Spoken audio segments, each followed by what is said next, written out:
역대하 3장.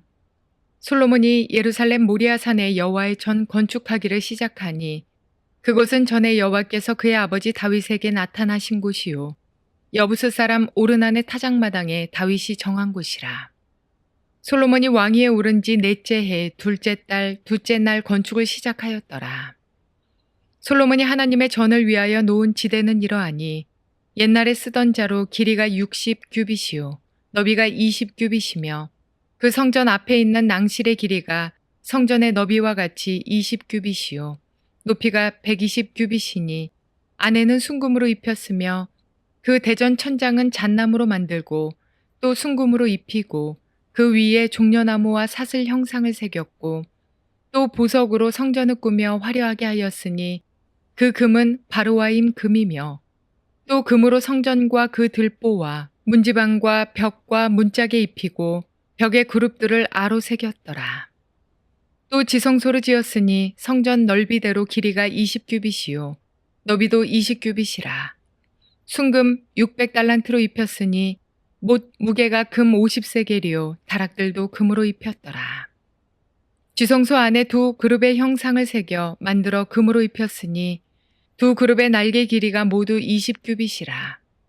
왼쪽 그룹의 한 날개는 5규빗이니 성전 벽에 닿았고 그 다른 날개도 5규빗이니 오른쪽 그룹의 날개에 닿았으며 오른쪽 그룹의 한 날개도 5규빗이니 성전 벽에 닿았고 그 다른 날개도 5규빗이니 왼쪽 그룹의 날개에 닿았으며 이 두 그룹이 편 날개가 모두 20규빗이라.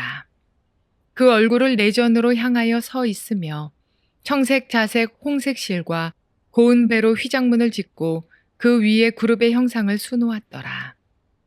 성전 앞에 기둥 둘을 만들었으니 높이가 35규빗이요 각 기둥 꼭대기에 머리가 5규빗이라. 성소같이 사슬을 만들어 그 기둥 머리에 두르고 성료 100개를 만들어 사슬에 달았으며 그 두 기둥을 성전 앞에 세웠으니 왼쪽에 하나요 오른쪽에 하나라. 오른쪽 것은 야긴이라 부르고 왼쪽 것은 보아스라 불렀더라. 자, 역대기하 3장 한번 보도록 하겠습니다. 역대기하 3장 말씀은 비교적 쉬운 내용을 담고 있습니다. 성수와 지성소를 솔로몬이 어떻게 건축했느냐 하는 이야기를 우리에게 하고 있는데 단락 구분을 해본다면 1절 2절에서는 성전이 언제 건축되어졌고 어디에 건축되었는가 하는 것에 대해서 간략하게 솔로몬이 이야기를 하고 3절부터 마지막 절까지는 실제로 성전 건축이 지어진 그 순서 과정 혹은 묘사 이것을 하고 있기 때문에 의미상으로 볼 때 1절 2절을 떼어서 보고 3절부터 17절까지를 떼어서 보는 것이 좋을 것 같습니다. 자, 그래서 1절 2절에서는 성전 건축의 시기와 장소에 대해서 이야기를 합니다. 솔로몬이 예루살렘 모리아산에 여호와의 전 건축하기를 시작하니 그곳은 전에 여호와께서 그의 아버지 다윗에게 나타나신 곳이요 여부스 사람 오르난의 타작마당에 다윗이 정한 곳이라. 모리아산을 한번 성경을 탁 쳐보면은 딱 두 구절이 나옵니다. 하나는 창세기 22장에 아브라함이 이삭을 바칠 때 모리아 땅으로 가서 거기에 한 산을 지정해서 그 산에서 내 독자 이삭을 바쳐라. 그 말이 딱 튀어나옵니다. 그 다음에 두 번째 구절이 나오는 게 오늘 본문 구절이 나옵니다. 그래서 성경은 명백하게 아브라함이 자기 독자 이삭을 하나님께 드린 장소, 그 헌신에서 내 아들조차도 버리면서 하나님께 순종하려고 했던 그 마음, 그 헌신이 있었던 곳이 바로 여호와의 성전이 선 곳이다 하는 것을 지금 의도적으로 이야기하고 있습니다. 적당한 장소가 아니라는 거예요. 하나님의 뜻을 위해서 하나님께 순종하기 위해서 그 말씀에 철저히 순종하기 위해서 헌신한 장소가 모리아산이고 그곳이 바로 솔로몬이 성전을 지은 장소다. 두 번째로 이야기할 때는 여호와께서 그의 아버지 다윗에게 나타나신 곳이요 여부스 사람 오르난의 타작마당에 다윗이 정한 곳이라. 다윗이 인구조사했다가 3일 온역을 당해가지고 백성들이 7만 명이 죽게 되어지고 그때 하나님께서 예루살렘을 치려고 하는데 그걸 막으시고 다윗의 회개를 받으셔서 오르난의 타작마당에서 번제를 드리라. 번제와 화목제를 드리라. 했을 때 다윗이 그 오르난의 타작마당을 자기 돈을 주고 사서 그리고 하나님께 언제와 화목제를 드렸죠. 그랬을 때 저주가 멈춘 곳입니다. 속죄가 이루어진 곳이야. 구속이 이루어진 곳이라는 거야. 그러니까 하나님의 성전은 어느 곳이냐? 하나님의 백성이 하나님의 음성에 순종하여 헌신하는 장소였고, 죄를 지은 백성들이 그곳에 와서 구원을 받고 구속을, 죄의 사함을 받고 저주와 재앙이 떠난 장소였다는 거야. 그곳에 하나님께서 성전을 짓게 하셨다는 것을 지금 에스라는 이야기하고 있는 거예요. 그곳은 철저한 헌신의 장소이다. 그곳은 철저한 구속의 장소이다. 그 이외에 다른 곳에 구속을 볼 수가 없었다. 이런 의미로도 해석할 수 있는 겁니다. 다른 말로 표현하면 사실은 예수님이 십자가에 죽으심으로 말미암아 우리에게 구속을 완성하신 장소입니다. 그러면 주님이 십자가에 죽은 장소 거기가 아닐까 하는 사람도 있어요, 사실은. 그러나 성경적으로 볼 때 예수님은 분명히 영문 밖으로, 성 밖으로 끌려가서 골고다에서 십자가에 못 박혀 죽으셨다.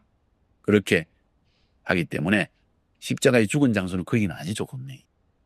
자, 아무튼 하나님의 성전은 주님의 십자가로 말미암아 구속이 이루어진 것이요, 죄사함이 이루어진 것이요, 그래서 재앙과 저주가 떠난 장소요. 그 놀라운 감격 때문에 주님 앞에 우리의 삶을 온전히 드려 내 가장 아끼는 독자까지라도 주님 앞에 드리는 헌신의 장소다. 그곳에 솔로몬을 하여금 성전을 짓게 하셨다는 것을 우리가 기억할 필요가 있습니다. 그러면서 날짜까지 어느 정도 이야기를 합니다. 열왕기상 6장 1절에는 심지어 이렇게 이야기합니다. 이스라엘 자손이 애굽 땅에서 나온 지 480년이 되었을 때 솔로몬이 이스라엘 왕이 된 지 4년 둘째 달에 솔로몬이 여호와를 위하여 성전 건축을 시작하니라. 역사적인 사실까지 정확하게 얘기를 하고 있는 거예요. 그래서 대략적으로 볼 때 역사적으로 보면 BC 966년 정도에 시작해가지고 960년 정도 약 7년간에 걸쳐서 성전을 지은 것으로 나옵니다. 그 연대 차이는 조금 있을 수 있어요.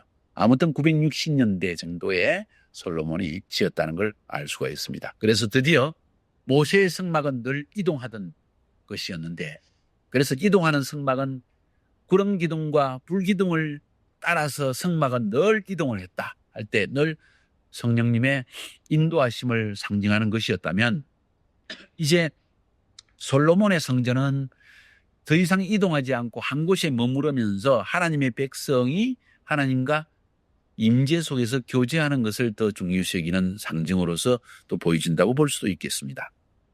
자, 그것이 1절과 2절의 내용입니다. 그래서 여호와의 성전이 지어진 장소는 단순히 그냥 하나님께서 여기다 하나 지어라 하는 의미가 아니라 철저한 헌신의 장소요, 구속의 장소요, 저주가 사라진 장소요. 마치 구약의 성전은 사라진 것처럼 보이지만 이 모든 상징적인 것을 통해서 바로 그 안에 구속이 있고 저주에서 해방되는 것이 있고 하나님의 임재를 체험하는 장소요, 헌신이 이루어지는 장소다 하는 것을 오늘 본문을 통해서 볼 수 있다고 저는 생각되어집니다. 3절에 보니까 솔로몬이 여호와의 성전을 지은 크기는 60규빗과 20규빗이라고 했죠. 넓이는 10m, 길이는 한 30m.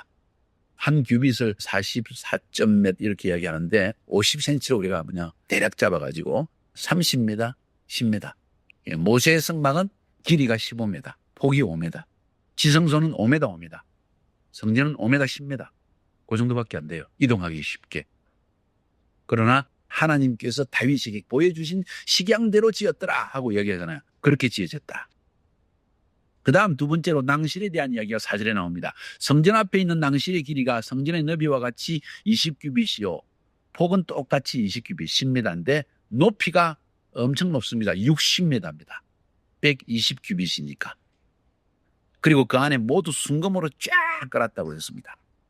나중에 보면 순금이 무슨 순금으로 입혔다고 했는거니 나중에 보니까 6절에는 보니까 성소 안에 입힌 금을 바르와임 금이며 했는데 바르와임은 아라비아산 금을 의미하는 거예요. 그 금을 가지고 낭실도 안을 모두 금으로 쌌고 그 다음에 성소도 금으로 쌌고 지성소도 금을 쌌고 할 때 그 금은 두 가지로 이야기할 수 있습니다. 하나는 하나님의 영광입니다. 한번 생각해 보세요. 하나님의 성전을 딱 들어가는데 두 기둥을 딱 거쳐가지고 낭실에 로비에 딱 들어가는데 금으로 확 깔려져 있고 하나님의 빛만이 거주하는 곳, 인간의 빛이 없는 곳, 메노라의 빛이 항상 금빛 찬란한 것을 계속 비추고 있는 거예요. 번쩍번쩍 빛났을 때 그 위압감에 사로잡힐 거라는 거죠. 하나님의 영광의 위압감에는. 그래서 그 영광의 빛 앞에서 엎드러지는 거예요, 사람들은. 나의 부족함, 나의 더러움, 나의 온전하지 못함, 나의 연약함, 이게 그 안에서 다 드러나는 순간 그때 하나님 앞에 납작 엎드려서 우리는 경배할 수밖에 없는 것이라. 그래서 금을 깔았다는 거예요.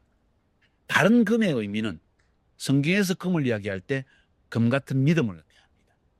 우리가 그 영광의 주님을 볼 수 있는 길은 우리의 육체적인 한계를 가지고 볼 수 없는 거예요. 육체적인 눈을 가지고 볼 수도 없는 거예요.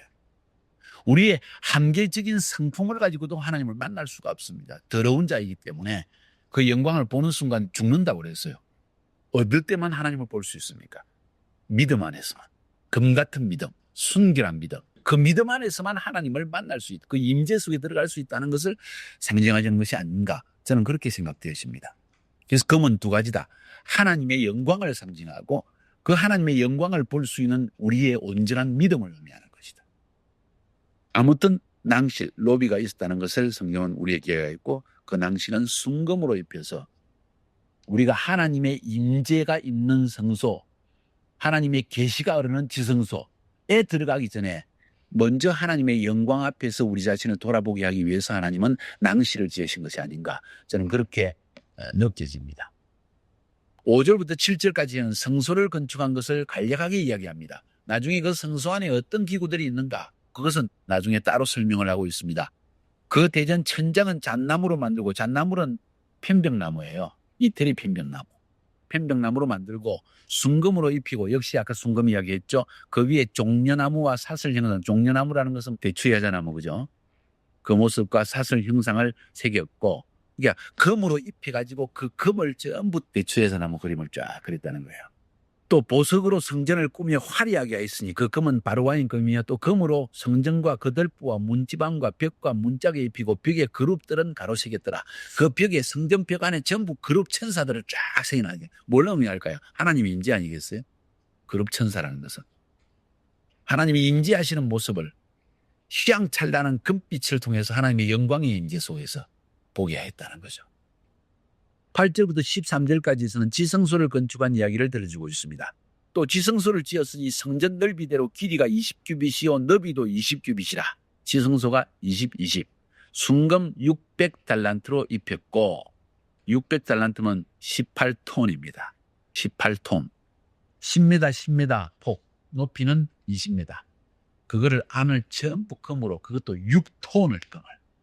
엄청난 금을 입혔다는 거예요. 하나님의 영광 외에는 아무런 세상적인 빛이 들어오지 못하도록. 창문도 없잖아요, 지성소는. 하나님의 영광의 빛이 가득 차게 하기 위해서. 사용된 못의 무게만 해도 금 50세겔이다 하고 했습니다. 금으로 입힌 두 그룹의 형상. 날개 길이가 5m. 한쪽 날개가 5규빗, 다른 날개 5규빗. 그래서 합하면 두 개니까 20규빗이 딱 버티고 있는데 성소가 보이는 그쪽을 향하여 딱 펼치고 있다는, 함부로 아무도 들어오지 못하도록. 그 모습을 볼 때 뭘 느낄 수 있어요? 하나님의 에덴 동산을 지으시고 쫓아내시고 나서 그룹 천사로 지키시더라. 하나님의 임재의 장소에 들어오지 못하도록 지키시더라 하는 그런 상징의 모습을 느낄 수 있지 않겠어요? 그래서 구약 시대는 예수 그리스도를 믿기 전에는 아무도 그 징소에 감히 들어갈 수 없으나 그룹 천사가 지키고 있기 때문에. 근데 주님이 십자가에 돌아가시는 순간 성소와 지성소 사이에 있는 휘장이 찢어져 버렸더라. 그 말은 누구나 들어갈 수 있도록 휘장문을 활짝 열어서 이제는 하나님의 임재 속에 들어가서 하나님의 계시의 음성을 법궤로부터 들을 수 있는 은혜를 우리에게 주셨다. 그래서 지금을 은혜의 시대라고 이야기하는 거예요. 그것이 8절부터 13절까지고 14절에서는 청색, 자색, 홍색 실과 고운 배로 휘장문을 짓고 그 위에 그룹의 형상들을 수놓았더라고. 15절부터 17절까지는 성전 앞에 두 기둥을 세웠다 했습니다. 60m, 120규빗의 높은 그 낭시, 로비를 세웠는데 그 바로 로비 앞에, 그 안에 들어가기 전에 두 기둥을 세웠는데 기둥의 높이가 35규빗인데 기둥 자체는 30규빗이고 그 기둥 머리가 5규빗. 15m, 2.5m. 각 기둥 꼭대기 머리가 다 10규빗이라 성소같이 삿을 만들어 그 기둥 머리에 두르고 석류 100개를 만들어 사실에 달았다. 그 두 기둥을 성전 앞에 세웠으니 왼쪽에 하나요 오른쪽에 하나라. 오른쪽은 야긴이라고 왼쪽은 보아스다. 왼쪽에 보아스, 오른쪽은 야긴. 보아스는 그에게 능력이 있다. 그분에게 능력이 있으시다. 야긴은 그가 세우시리라. 무슨 이야기입니까? 성전에 들어갈 때마다 하나님이 능력이 있으며 그가 그의 성전을 세우신다 하는 걸 기억하라는 거예요. 성전에 들어가는 자마다 여호와 하나님 그가 능력이 있으시며 그가 교회를 세우시리라. 그가 이방인과 유대인을 하나로 만들어 주시리라. 이건 인간이 하는 일이 아니다. 능력 있는 사람이 하는 일이 아니다. 우리의 노력으로 하는 일이 아니라 여호와께서 행하시는 일이다. 하나님께서 그의 성전을 세우신다. 이런 이야기예요. 그래서 느헤미야가 말할 때 그가 내게 이르시되 여호와께서 스룹바벨에게 하신 말씀이 이러 아니라. 스룹바벨이 누군가요? 제2성전을 세운 사람입니다. 그에게 뭐라고 말하는 거니? 만군의 여호와께서 말씀하시되 이는 힘으로 되지 아니하고 능으로 되지 아니하고 오직 나의 영으로 되느니라 할 때 이는 뭡니까? 성전 건축은 이 말이에요. 사실은 우리는 다른 의미로 많이 사용하잖아요. 여호와의 능력으로 된다. 맞는 이야기인데 엄밀하게 말할 때 이 본문의 해석은 정확하게 해석하면 성전 건축은 사람의 힘으로 되는 게 아니고 사람의 능력으로 되는 게 아니고 여호와의 영으로 되는 일이다. 다시 말해서 말세에 세워질 하나님의 성전, 이방인과 유대인이 하나 되어지는 새 사람이 되어지는 일, 사람이 하나님의 성전의 한 부분으로서 하나님의 성전을 만들어가는 일, 우리가 하나님의 성전이 되어져 가잖아요. 예수님은 모퉁이들이 되시고 그 일은 성령으로만 가능한 일이다. 그 이야기를 하고 있는 거예요. 사실은 이 구약의 성전을 통해서 하나님은 신약의 하나님의 성전, 다른 말로 보면 그리스도의 몸, 우리는 그 몸의 지체, 이 하나님의 몸이 어떻게 지어지느냐, 이건 하나님께서 능력이 있어 그가 세우시는 일이다. 그래서 하나님의 교회, 하나님께서 마지막 때 하는 비전의 일들, 이건 하나님이 하시는 일이지 사람이 하시는 일이 아닙니다. 엄밀히 말하면 그가 능력이 있어서 그가 세우시리라. 하나님이 임하시네. 깊이 생각하고 인생의 길을 바로 주님 앞에 결단하는 여러분이 되기를 바랍니다.